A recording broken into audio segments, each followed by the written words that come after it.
Have you ever felt the echo of mischances, the silence where the sound of celebration should ring out? That's the sting of lost opportunities due to the inability to truly connect, to resonate with potential clients, to communicate the true value that you bring to the table with passion and precision. And the truth? It's not the lack of service quality that hinders, but the absence of warm, compelling, and persuasive communication. These really are game changers, the secret ingredients to turning maybes into definites. And that's where we come in at Teachable Moments. If you're a lawyer, financial advisor, business consultant, accountant, trustee, director, sales leader, subject matter expert, or anyone else offering professional services, this podcast is tailored just for you. Time after time, opportunities are missed and businesses and careers stutter because of a lack of simple, teachable communication and negotiation skills. I'm David Salamons. And I'm Matthew Dashby-Hughes. Coming up in this episode, we're going to be talking about imposter syndrome, which I suppose is a label that we put on that feeling of insecurity that I think it's fair to say that, if we're being really honest, most of us have experienced at some stage in our lives to some degree or another. So, I mean, David, if you were going to define imposter syndrome and tell us what it even is, what's your view? What do you think imposter syndrome is? Well, first of all, it's lovely to be back with you, Matthew. We're going to have a lot of fun this series. And imposter syndrome, well, I believe I've experienced it all my professional life. If I was to try and sum it up, which is quite hard actually to give it, it's where I turn up for a meeting, for a conversation, mainly a meeting or a presentation where I think I don't really deserve to be here. They're going to find me out. I don't know as much as they know, and I kind of really shouldn't be here, but somehow I've managed to talk myself into being here, and it's going to go wrong. That's for me. And even saying it, I can feel that feeling. Do you know, it's exactly that. And the weird thing is, and there's an irony here, is that I feel like we've got imposter syndrome even talking about imposter syndrome at a level, because here we are, well, we're both male, white, middle-aged, middle-class, educated, able-bodied, male, pale and stale. Male, pale and stale. We've got like so many different forms of privilege. I mean, to some extent, we are absolutely two chaps who were brought up in a world that was designed by and for people who look and act and sound a whole lot like us. So, to some extent, the people who really suffer from imposter syndrome and probably are really suffer to the point where it actually damages their careers and things like that, generally speaking, isn't really people who are like us. I think you're right, and there's an and rather than a but, and the and I agree. You can only live in your own life, so I only know what it feels like for me, and it feels bad for me. It's difficult, and it affects people in different ways. Yeah, I think that's right. It's that sort of level of insecurity, isn't it, that goes along with kind of questioning yourself and whether or not you have the right to be there. 2012, 2013, something like this. I was invited by a guy who I knew, a solicitor, funnily enough, to come and attend a business panel and to be one of the panelists. And he knew me because I'd been the managing director of a company that he'd helped me with, and so I'm sitting on this panel, and it's a room full of lawyers, and they're all kind of senior associate level. They're probably sort of 4, 5, 6 years PQE. They're young. This was a Friday night. They'd all done 70-hour weeks, because you know what it's like in that industry. Well, of course you do. And so I've got a room full of very smart but very tired people sitting there going, "Come on, impress me then, impress me, come on." and like sort of, boy, are these panelists impressive, and I'm the last one in the row. So they're passing around the little cordless mic. You know how they do on these things? I do. And, I'm getting sweaty thinking about it now. I know, right? I've got this room full of 300 people, all of whom are cleverer than me, and I'm on stage with 6 people who are much cleverer than me. And the mic goes to the first one, and he's been the MD of this company, and then the next one, he's been the founder of that company, and the next one, and she'd been, this, that, and the other, and she was incredible. And like every single one of them got more and more and more impressive, until eventually the microphone comes to me, and I'm like, okay, what do I say? And I was like, I just had that moment of clarity when I just said, wow, what am I doing on this stage? I'm a total fraud. And the whole place just collapsed. It was the first big laugh of the night. And I That's said, no, great. no, no, serious, everybody. Honestly, all I've done is done like a management buyout of a company. I've been winging it since the day I started. I don't know what I'm doing here. and, and luckily, I kind of leaned into it. And I think that's probably the first takeaway for me about imposter syndrome was Uh, if you can, and if the environment is right and it's not going to damage your credibility by doing so, if you shine a spotlight on it, sometimes these things shrivel and die in the spotlight of you actually kind of just opening up and admitting it, because everybody's felt it. I think you're right, and I think your background. I mean, I didn't go to university. I went to Polytechnic. I started my own firm with a partner who was much older than me when I was like 27, 28. And then I left him, and a year later I was running my own firm. I just knew I wanted to run a business. I happened to be law, which is a great idea until you actually sit in a room with real lawyers and you negotiate. I didn't know anything, and we didn't even have proper internet in those days, so you couldn't just Google it or Chat GPT. I would have been a king if I'd had Chat GPT then. I didn't know what I was. I genuinely every meeting I was scared. I'd find reasons not to have meetings, and and to a certain extent, that stays with me now. That I'll go into a room with some of the partners we've got, Gunnercooke or big firms, and I sit and I look. Oh my god, they know stuff. Now, what I have done is discovered or experienced skills that I have that perhaps they don't have, Hmm. and that has given me kind of the courage or the willingness to go into it and not worry. Hmm. But it took time. It took a lot of time, and particularly for young people, but even older. To some extent, older people have got it badly. They think they should have sorted it out by now, but they haven't. And I think it really is. And I told someone on a call a little while earlier on today. We were talking. I said, I've always experienced this, and they couldn't believe me. They said, "You're so confident. You're this." I said, "That's the story you tell. Hmm. There's a different story going on in here." And That's I so think true. everybody listens to this knows the story they have when they show up and they look at the audience, they look at the client, they look at whatever presentation, and they think, oh, they're going to find me out here. They really are. One of my first big things, I was asked to sit on a panel and give a speech when I was a young lawyer by a client who was a big shot in the textile business. And he got me up, and I didn't know. I went, yes. I go yes to anything in those days. I mean, I'll turn up. Is there business? I'll be there. And I found myself sitting on this panel. I may have told this with the guys who started Red or Dead, Mary Quant herself, the great 60, and I was petrified, and it wasn't so much imposter syndrome. I wasn't thinking I was the wrong person. I knew I shouldn't be there. The client was wrong. How fast can I get to the door? But bless her heart, Mary Quant sat and she talked to me, and she told me stories about how when she was young, how she sat. She didn't know that on planes they gave you food, and she sat on the. And she told me stories about how she didn't know stuff. So when I went up there, I kind of had that. Well, she didn't know, and look at her. Yeah. So Yeah. that's Mary Quant, who I mean, she was a quite elderly woman then. I was a young kid, but she took the time to talk to a young nervous lawyer Yeah, and that's tell me brilliant. stuff, and it really helped me. Yeah, and that's such a great point, isn't it? Actually, Oh, we've hopefully, most of us have been blessed by having somebody, that sort of mentor figure. Even just in the moment, having that moment of being able to be supported by somebody, that can make yeah, such a difference. And this is, whether it's somebody like that who's just somebody you admire, who you've got a bit of respect for, or it's a coach or an accountability partner, or even a boss if you've absolutely. been lucky enough to work for really good Yeah, people.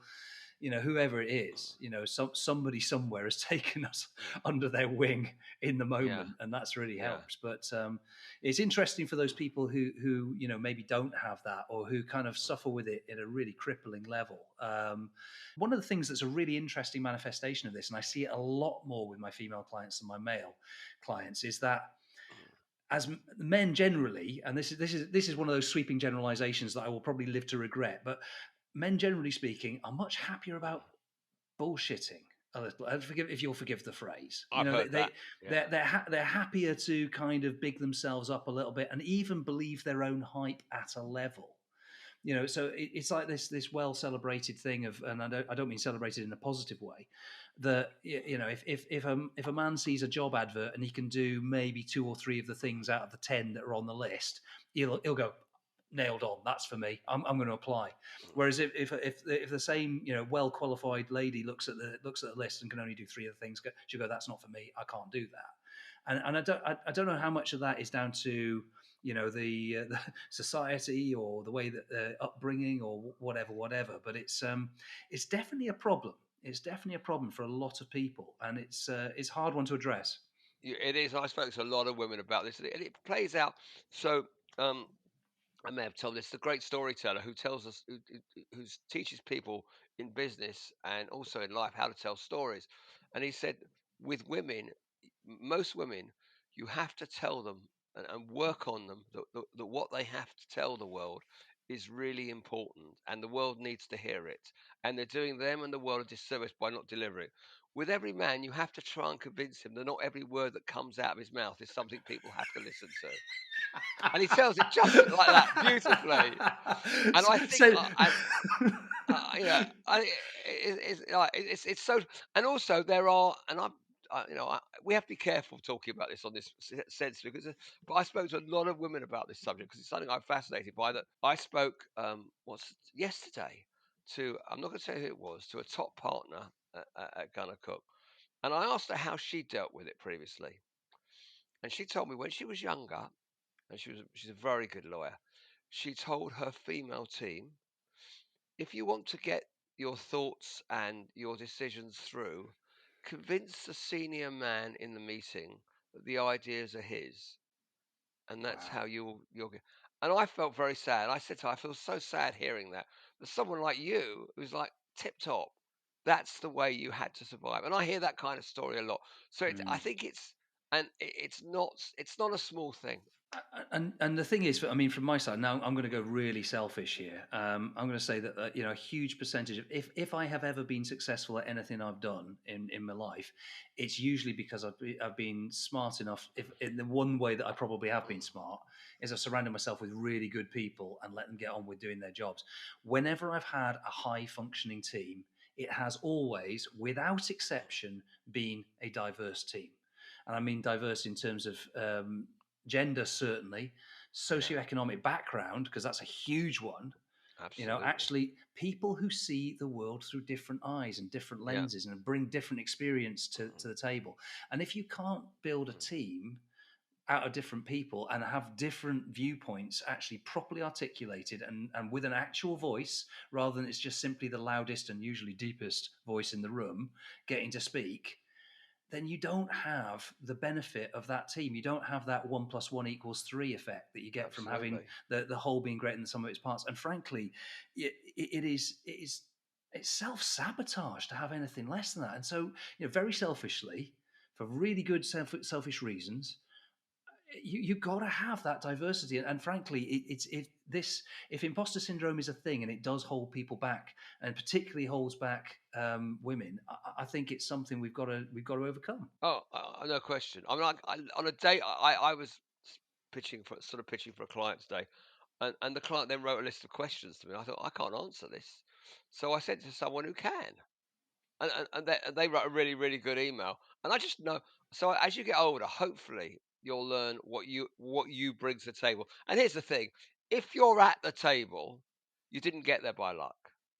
So whatever your inner voice might tell you, if you could go outside and look back at yourself, you're sitting at that table because you got there. Otherwise, you wouldn't be Yeah, at the table. So you bring something of value. Your yeah. next thing is decide what you bring of value and what you need other people to bring of value to make it a rounded thing. But don't go down that rabbit hole that I have nothing of value. You wouldn't be at that table. You That's a really wouldn't. really, really nice point there, and that ability to step out of yourself and try to look at the situation objectively is a key technique, if you will, for being emotionally agile with things as well, not being overwhelmed by the labels that we put onto things. We've talked in previous episodes about the fundamental attribution error and inferring negative Yeah. intent from other things, but we also have a really big problem with misattributing our own emotions and sort of thinking, well, oh, this is not good, or I don't deserve to be here, and all those things. And if you can just step outside of it and not Yeah. be living in the emotion, but objectively looking at it and thinking, well, there are two or three ways of interpreting this. Which one is most logical? Well, I got Yeah. here. It's not tokenism. I'm actually here for a reason. I'm sitting on this stage in front of several hundred lawyers with these other And six. sometimes it's not that big. It's going into a room with another lawyer, or another. It's simply knowing you're negotiating with a guy who's a top guy at Clifford Chance or something. It might not Right. be the 2,000 audience. It might just be that Yeah, of conversation. course. It's very easy to see at the high level, but it lives at a low Mm. level as well. Oh yeah, and I mean, I think the most common one actually is exactly the sort of thing you're talking about. You're going in to do a one-on-one with somebody who, has an intimidating reputation or an intimidating company behind them, or they have a pedigree that sort of Yeah. makes you think, wow, that gives me pause for thought. Or actually, even more common, you're going for a job interview or something. That's Yeah. that's a huge one for people because it's the I don't deserve to be here. I'm not good enough, and you're literally in a situation where somebody is judging you because, of Yeah. course, they are. It's a job Well, interview. that's the way it is. And obviously help yourself. I mean, prepare. So if Mm, you're going to going into a meeting on a negotiation or whatever it might be, whatever kind of business you're in, do your prep. Don't. You can wing it when you get to the level when you could wing it. mhm. But when you start and when you go in and you see fear on so many young professionals, business people's faces, and you just know that if you wanted to, you'd have them at that point. People get frozen. They don't even prepare properly. They just know it's going to fail. They can almost visualize the failure before they get in the room. Yeah, that's a really interesting point. The visualizing failure, and the opposite, obviously, Yeah. is what sports people do. Yeah. You hear about the idea of visualizing the success, and certainly the idea of at least acknowledging that you deserve to be there. I think that's critical, and part of that is those sort of scripts that we've all got rolling around in our heads. Those little voices that say, yeah, you don't deserve to be here, and oh, they're bigger than you, they're better than you. All those little things, they Absolutely. they they, they come they come from a place actually of love originally, or a lot of them do, because if you think about where those voices come from, they typically come from the voices we heard as kids, and they were your parents or your guardians or the people, your loved ones, who wanted to keep you safe. And Yeah. so they'd be saying, be careful, don't talk to strangers, don't get above your station too much, don't big yourself up too much, because they didn't want you to grow up to be an arrogant so and so. Well, they're sub personalities, aren't they? Yeah, it's Right, all yeah, sub yeah, personality work. Yeah. that's right. And I and agree with and you. Yeah. I mean, if you hear that script, then to some extent taking it on one side inside your head and saying, look, I appreciate you've got my best interests at heart here, but actually I've got this. Honestly, yeah. I'm an adult Yeah. now. I've got this. So, Absolutely. I think also there is getting a sense of context. I mm, always was lucky. I was lucky that I don't get overly anxious. I know a lot of people do. yeah. So I'm not putting that to. I know a lot. I always took the view I'm not going to die. Whatever happens here. I remember, and it's one of my earliest. I was doing my law exams at God. It was the last year of that intake. They changed the exams after. So if you failed, you either started everything again. It was my professional exam, and it was a really really cold winter, and it was at, do you know Alexander Palace in London? Hmm. It's the Hmm. highest part in London, and in the old Alexander Palace building, and it was freezing cold and there was snow, and you had to drive up this hill. Cars broke down, people ran in the road. And when you got there, there were about 2,000 law students in this building that was like, it was like St Paul's Cathedral, and the windows were broken at the top, and there were pigeons coming in there crapping on people's heads. I swear, I cannot tell you. In my memory, it's possibly one of the worst places. And I walked into this place, and I mean, it were more than 2,000. It must have been 5,000. And the moment because when you started, if you wanted to go to the toilet, and you click, and 4,999 people would turn and look at you. And I remember going in there, and there were people. This is before we started. People crying on people. I saw a guy praying against the wall. It was one of the most terrifying atmospheres I've ever been into. And I remember going in there and I remember thinking at that moment, I'll be something else. It's not the end of the world. And that really helped me. Yeah. And as a man who's also done stand-up comedy, which is the second most terrifying thing of all time, that helps. What are they? So I'll die on stage. I won't really die, you know. Right, So, right, but yeah, there is that perspective. There is seriously. If you can get some perspective, how bad's it going to be? You might lose a client, lose a this, lose a that. You're still going to get up and go to work tomorrow. Maybe you have a different job, but yeah. it's perspective is so important. It's a great point, and actually, to get yourself that perspective in the moment, a great thing to do is to ask yourself the question: what am I doing after this? Yeah, What am I doing after good this? Where good am I one. going after this? Am I going to? Oh, I'm having lunch with a friend later. Oh, that's great. Well, I'll concentrate on that because that's what's happening. You know, Absolutely. that gives it this, that stops this moment of time being the rest of my life. It actually is Yeah. just what it is. It's a little finite moment of time. That's all it is. And also, I set up, when I walk in, because normally the sort of lead person, whatever it is. I need to own well, I think I need to own the room, and I don't mean in a bit, actually owning. I mean actual start it off, make a cheerful comment, bring everyone together, and I can do that. That's fine. But you set yourself targets. The thing to realize, which is the most important thing, perhaps it's the one thing to realize through all these episodes, is 99% of the time people are just thinking about themselves. When you screw up, they don't even notice. They've moved on. They don't True. care. You screwed up. You said the wrong thing. They've moved straight on. Of course they have. And they might remember a bit of it. Go, "Did what?" And in your mind, it's the whole meeting. It's the whole presentation. Was your? I remember doing one. I remember. I think I might have told you. I was doing I was emceeing an event. I've Mm. done it many times before, and I unfortunately I thought I could do it with my eyes closed virtually. I got up. I forgot everyone's names. I forgot everything. I totally had to wing it. And in my mind, I was stuttering. I was, and I was sweating. And normally I've done it many. I sat down. I turned to the person. I was just full of shame. I turned to the person next to me and said, "I'm so sorry. I was awful. I forgot everything." And the guy said, "What are you talking about? You were great." He said, "In fact, you were more human than ever. Normally, you're just a glib bastard. You came across so well." And I realized I created in my mind I should now walk out the room and drown myself in shame in a pond somewhere. But Yeah.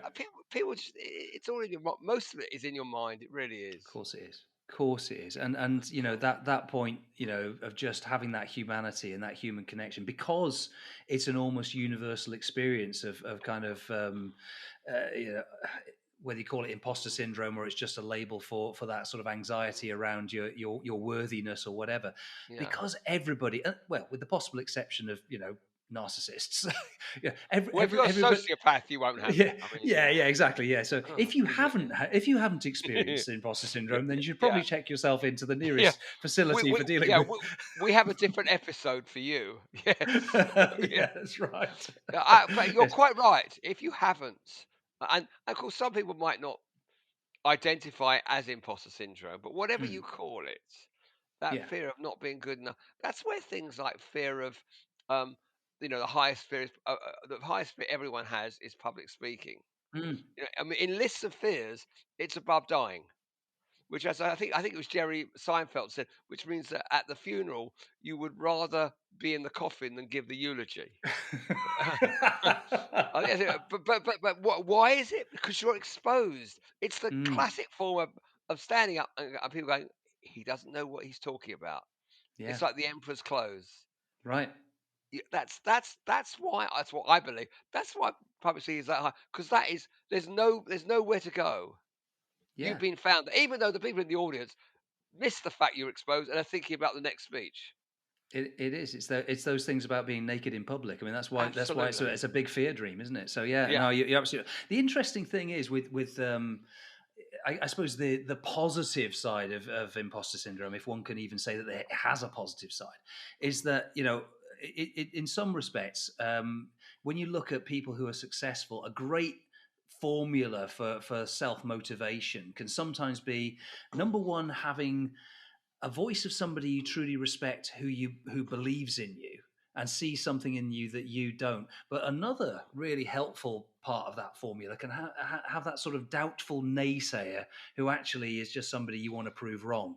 And if Yeah. if you can I agree. harness that kind of doubtful naysayer in your own head and say, you know what, I've got this. Actually, I'm better than that, Yeah. and I know what I'm capable of, and I'm going to prove you wrong. I think there's also um, when you get experience, there's another for I think it is imposter syndrome, but where I was somewhere where people I'll get introduced to a room or something, and I'll be given the big I am. Oh, it's David. He's going to do this. He's going to do that.